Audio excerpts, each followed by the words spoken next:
اعوذ باللہ من الشیطان الرجیم بسم اللہ الرحمن الرحیم وَلَقَدْ هَمَّتْ بِهِ وَهَمَّ بِهَا لَوْلَا أَن رَّأَىٰ بُرْهَانَ رَبِّهِ كَذَٰلِكَ لِنَصْرِفَ عَنْهُ السُّوءَ وَالْفَحْشَاءَ إِنَّهُ مِنْ عِبَادِنَا الْمُخْلَصِينَ صدق اللہ العظیم۔ حضرت یوسف علیہ السلام عزیز مصر کے گھر پرورش پاتے رہے، وہاں پر رہے، اور جب جوان ہوئے تو عزیز مصر کی گھر والی حضرت یوسف علیہ السلام پر فریفتہ ہو گئی، دیوانی ہو گئی، مفتون ہو گئی، اور ایک دن موقع پا کر اس نے یوسف علیہ السلام کو پھسلانے کی کوشش کی، بدکاری کرنے کے لیے آمادہ کرنے کی کوشش کرتی رہی۔ اللہ رب العزت نے یوسف علیہ السلام کو محفوظ رکھا، چونکہ نبی معصوم ہوتا ہے ہر خطا سے، اور اس نے جب یہ کہا کہ آ جاؤ تو حضرت نے فرمایا معاذ اللہ، میں اللہ کی پناہ میں آتا ہوں، میں گناہ نہیں کر سکتا۔ بہت چونکہ کوشش کی تھی اس نے، تو قرآن پاک کی اس آیت میں یہ فرمایا گیا وَلَقَدْ هَمَّتْ بِهِ، اور البتہ تحقیق عورت نے، عزیز مصر کی بیوی جسے زلیخا کہا جاتا ہے، اس نے پختہ ارادہ کر لیا کہ حضرت کے ساتھ گناہ کروں۔ وَهَمَّ بِهَا، اور کچھ خیال آیا یوسف علیہ السلام کو اس عورت کا۔ بہت حساس معاملہ ہے، پیغمبر گناہ نہیں کرنا چاہتا تھا، نہ گناہ کا ارادہ تھا۔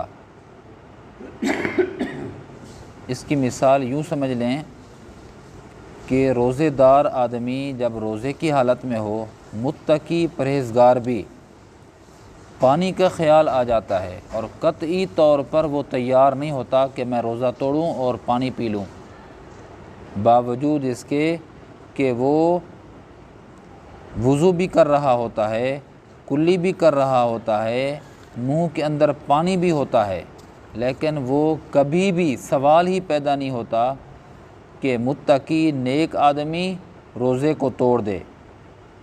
محض پانی کا خیال ضرور آتا ہے، اور یہ خیال انسان جو ہوا، روزے دار جو ہوا، تو خیال تو آ جاتا ہے، خیال آنا گناہ بھی نہیں ہے اور خیال روزے کو توڑتا بھی نہیں ہے، اور یہ حکم بھی نہیں لگائیں گے کہ یہ شخص روزہ توڑنا چاہتا تھا، اور یہ بھی نہیں کہیں گے کہ خیال کیوں آیا۔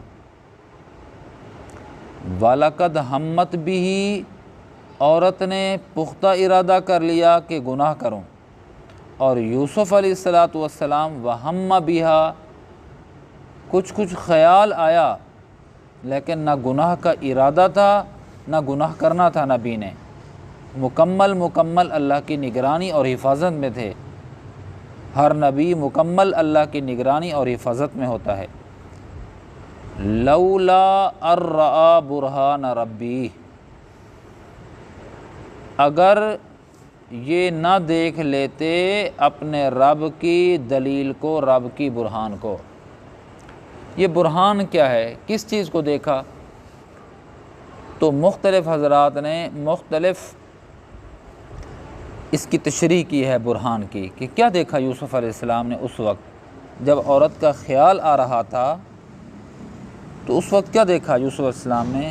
تو یوسف علیہ السلام نے، بعض حضرات فرماتے ہیں کہ یہ دیکھا کہ اسی وقت ایک شکل آ گئی جو یعقوب علیہ السلام کی تھی، اور انہوں نے اپنی انگلی کو اپنے دانتوں کے اندر دبایا ہوا ہے، جیسے بندہ تعجب کرتا ہے۔ تو تعجب کے انداز میں یعقوب علیہ السلام دانتوں میں انگلی دبائے، اپنی انگلی دبائے یوسف علیہ السلام کو دیکھ رہے تھے۔ بس یہ جب یہ تصویر جب آئی تو وہ خیال وہ بھی ختم ہو گیا۔ اور بعض حضرات فرماتے ہیں کہ آپ نے جب اوپر دیکھا تو چھت تھی، چھت کے اوپر یہ آیت وَلَا تَقْرَبُوا الزِّنَا إِنَّهُ كَانَ فَاحِشًا، یہ آیت لکھی ہوئی حضرت کو نظر آئی تو وہ خیال جو تھا وہ خیال بھی ختم ہو گیا۔ اور بعض محققین فرماتے ہیں کہ جب اللہ نے یہ کہہ دیا بس کوئی برہان تھی تو اس کی ٹوہ اور تحقیق میں نہیں جانا چاہیے، بس اللہ رب العزت کی کوئی برہان تھی، کوئی دلیل تھی جو جس نے یوسف علیہ السلام کے دل میں جو وہ خیال تھا، معمولی سا خیال ہو، وہ خیال بھی ختم ہو گیا۔ اور یوسف علیہ السلام ہمیشہ محفوظ تھے، اسی وقت بھی محفوظ رہے اور ہمیشہ محفوظ رہے اور معصوم رہے گناہ سے، معصوم عن الخطا، گناہوں سے پاک مبرہ رہے۔ کذالک لنصرف عنہ السوء والفحشاء، سوء برائی، فحش بدکاری و بے حیائی، اسی طرح ہم پھیر لیتے ہیں، پھیر لی ہم نے اس سے، یوسف علیہ السلام سے، برائی کو بھی اور بے حیائی کو بھی اللہ نے مکمل حفاظت کی۔ انہ من عبادنا المخلصین، یوسف علیہ السلام ہمارے مخلص بندے، خالص بندے، اچھے بندوں میں تھے۔ نبی ہوتا ہی اچھا ہے، نبی ہوتا ہی مخلص ہے۔ دنیا میں کتنے لوگ ہیں جو نبی نہیں ہیں، عام آدمی، اور آج کی اس صدی میں، کھوٹی صدی میں مخلص لوگ ہیں، تو نبی جس کی مکمل نگرانی اللہ رب العزت کرتے ہیں وہ کتنی مخلص ہوں گے، اور وہ نبی ہیں۔ تو اس ایک آیت سے مجھے اور آپ کو یہ سبق ملتا ہے کہ بندہ ہر وقت اللہ رب العزت کی عام شام میں رہے، اللہ رب العزت سے توفیق طاعت کی مانگتا رہے اور گناہوں سے بچنے کی کوشش کرتا رہے، تب وہ گناہوں سے بھی بچ سکتا ہے اور نیکی کی توفیق بھی ہو سکتی ہے۔ اور جب گناہوں سے بچنے کی توفیق نہیں مانگے گا اور وہ کہے گا میں خود بچ گیا ہوں، تو نہیں بچے گا اور نہیں بچ سکتا۔ اور بندہ کہے کہ میں خود نیکی کر رہا ہوں، تو کبھی بھی وہ نیکی کا خیال بھی نہیں آ سکتا جب تک توفیق باری تعالیٰ نہ ہو۔ تو ہر وقت اللہ سے توفیق مانگتا رہے، اللہ گناہ سے بچا، اور بھاگتا بھی رہے بندہ گناہوں کے جو جگہیں ہیں اور گناہوں والے جو عوامل ہیں، جو دوائی ہیں، دعوت دینے والے جو چیزیں ہوتی ہیں گناہوں کی، اس سے بھی گریز کرتا رہے بندہ۔ اللہ پاک میری، آپ کی، ہم سب کی عزتوں کی حفاظت فرمائے اور ایمان کی حفاظت فرمائے، چادر چار دیواری کی حفاظت فرمائے۔